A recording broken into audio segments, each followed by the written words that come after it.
네, 안녕하십니까. 오늘도 일상기도회를 통해서 하나님의 말씀을 들으며 한 주를 시작하기 원합니다.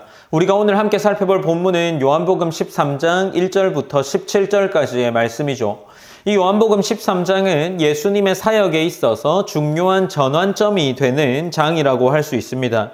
지금까지의 내용이 예수님께서 공적으로 사역하시면서 사람들에게 자신을 드러내셨던 이야기라면 이제부터는 제자들과 함께하는 마지막 시간 속에서 주어지는 가르침이 중심이 된다라고 할 수 있습니다.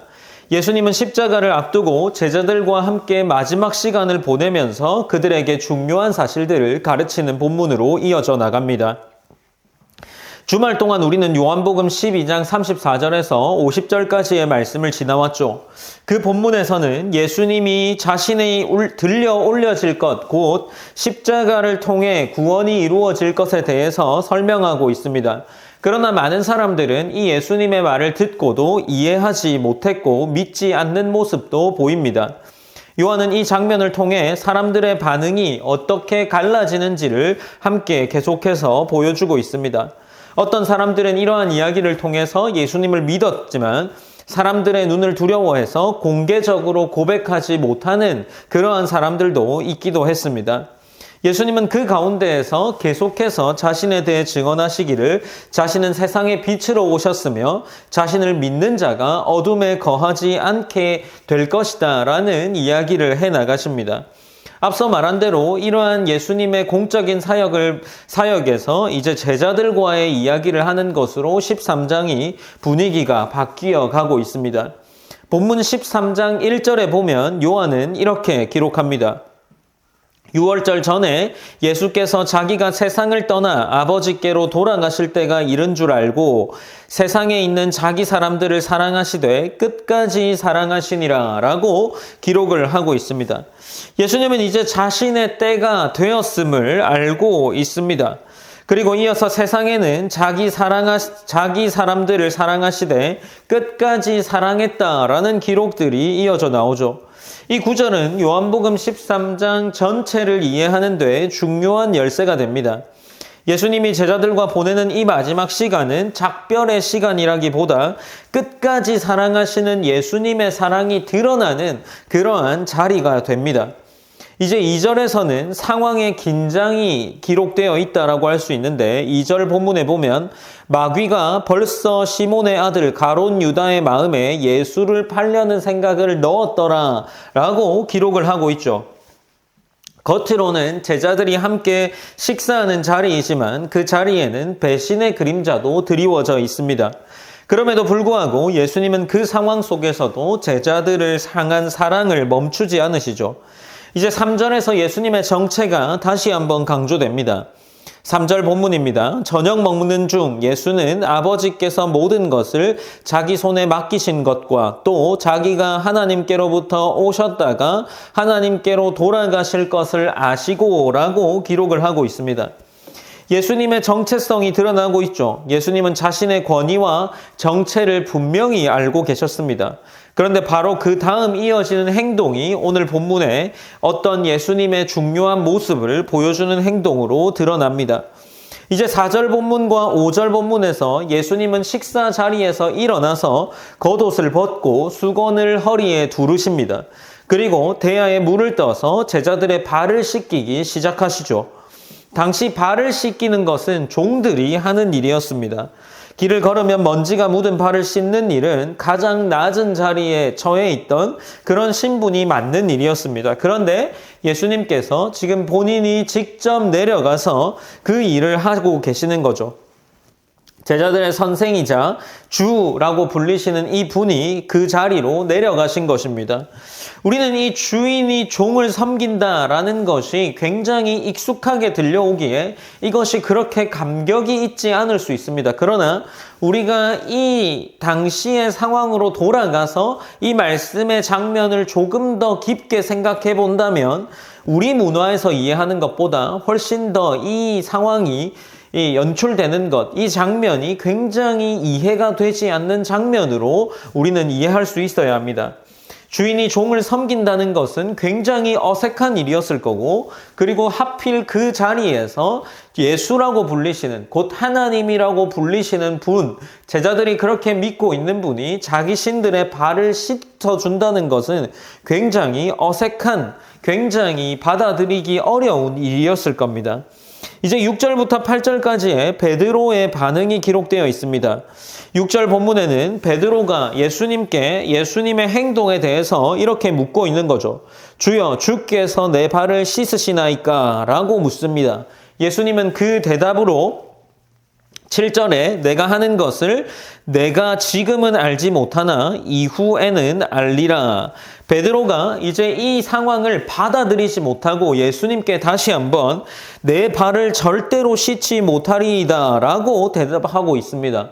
예수님은 그 말에 어떻게 이야기하시냐면 내가 너를 씻어주지 아니하면 네가 나와 상관이 없느니라 라고 기록을 하는 거죠. 그러니 앞서 말한 것처럼 베드로에게 지금 이 상황 굉장히 받아들이기 어려운 상황이었던 거죠.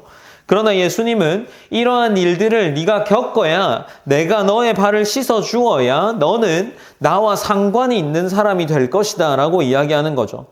예수님의 행동은 어떤 예절 혹은 그 당시의 신분을 뛰어넘는 섬김의 모습을 보였다라기보다 제자들과의 관계 속에서 자신의 섬김이 필요하다라는 것을 보여주고 있다라는 거죠. 그가 아니고서는 이 일을 이루어 가실 분이 없다는 것을 보여주는 겁니다. 이제 9절부터 11절까지의 베드로는 다시 한번 반응합니다. 이번에는 발뿐 아니라 손과 머리까지 씻어달라라고 이야기합니다. 그러나 예수님이 말하기를 이미 목욕한 사람은 발밖에 씻을 필요가 없다라고 말하시죠. 여기에는 꽤나 큰 영적인 의미가 담겨 있습니다. 제자들은 이미 예수님을 따르는 사람들로서 깨끗함을 얻었지만 여전히 삶 속에서 더러워지는 발을 씻어야 하는 것처럼 계속해서 그의 삶들 가운데, 제자들의 삶 가운데 정결함이 필요하다는 사실을 보여주는 거죠.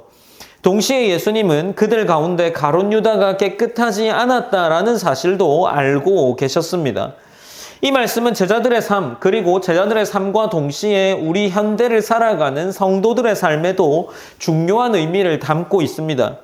예수님을 따르는 사람은 이미 깨끗함을 얻은 사람입니다. 그렇다면 다시금 우리가 목욕을 하는 것이 아니라 구원을 받아야 하는 문제가 있는 것이 아니라 여전히 세상을 살아가면서 발에 먼지가 묻은 것처럼 죄의 흔적을 계속해서 우리가 씻어 나가야 한다. 정결한 모습을 추구해야 한다라는 것을 보여주는 거죠. 예수님은 발을 씻는 장면을 통해서 제자들에게 거룩함이 계속 제자들의 삶에 요구될 것을 보여주고 있는 겁니다.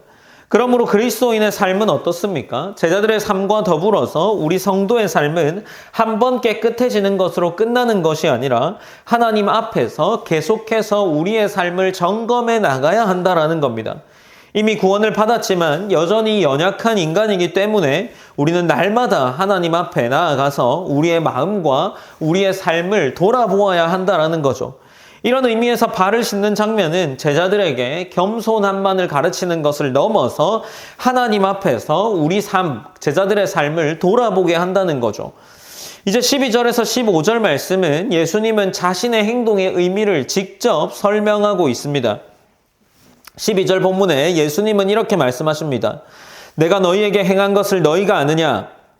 너희가 나를 선생이라 또는 주라 하니 너희 말이 옳도다. 내가 그러하다.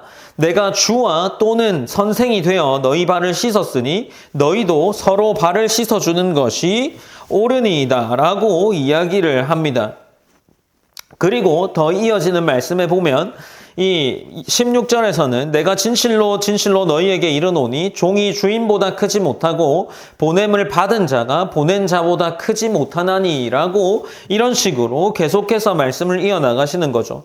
어쨌든 12절부터 15절에서 예수님은 자신의 행동의 의미를 직접 설명하십니다. 그리고 예수님은 그들의 선생이고 그들의 주임을 스스로 밝히시죠. 그런데 그분이 또 제자들의 발을 씻기십니다.